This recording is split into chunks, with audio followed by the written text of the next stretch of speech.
Hi everybody, my name is Daniel Nees and I was the director on the Bane Star Wars fan film, and I'm also the founder of Shatter Productions, and in this video we will be discussing the programs we used on the film, what they're used for, if they're an industry standard tool or not, how easy they are to learn, and how much they cost to use for anyone planning on getting into the industry or just having a general interest.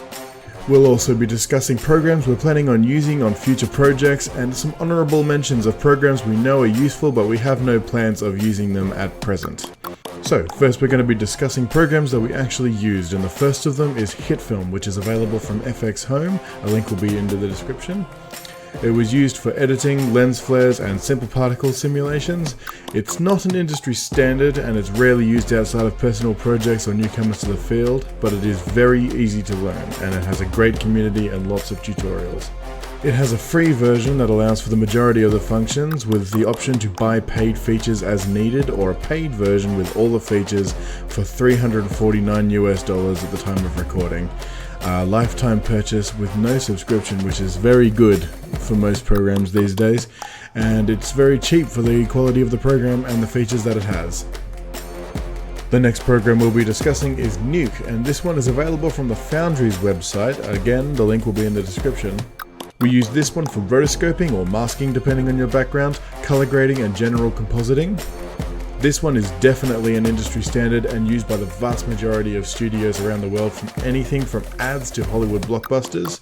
This one can be fairly difficult to learn, especially for the advanced features, but by watching tutorials and reading the documentation, it can be learned without taking a course or asking experienced artists to show you how to do things.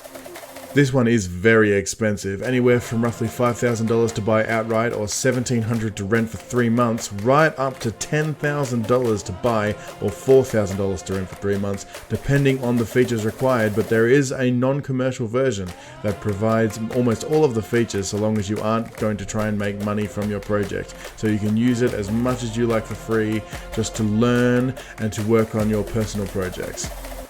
The next up on our list is Blender, and this one is available from Blender's website. Link will be in the description as always. This was used for just about all of the 3D work, including the CG lightsabers and title sequence at the end of the film. This one is not an industry standard in most studios, but it is gaining traction, and in most cases, if you're making 3D models for freelance work, it doesn't tend to matter what program you use.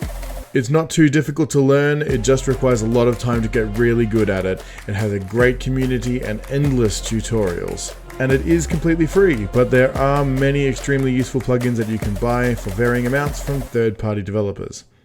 Filmstro is available from their website. A link is in the description. This one was used for pretty much all of the music in the film.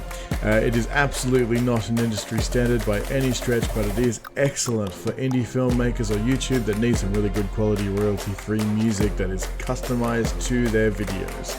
It is extremely easy to learn. About half an hour of messing around and you will be an expert. This one is $8.25 per month or $99 per year at the time of recording for the lowest subscription tier, which will be all that is required for most users. And the last of the programs that we used for the film was Audacity, and this is the program I'm using to record my voiceover right now. It is available from Audacity Team's website. The link will be in the description, like all the rest. We use this one for recording the sound effects and voiceover for the film. It's not an industry standard, but it does everything that most users will ever really need. It is very easy to learn. Advanced features can be a bit more complex, and a reasonable understanding of how sound manipulation works is recommended to take full advantage of them. And it is 100% free for any use.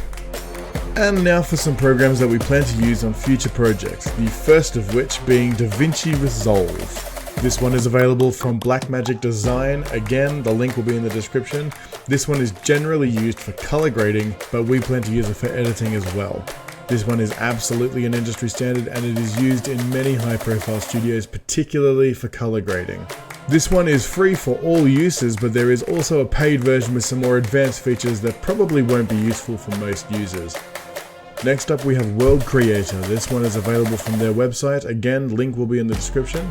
This one can be used to create very high quality 3D landscapes for use in other 3D programs such as Blender that we mentioned before.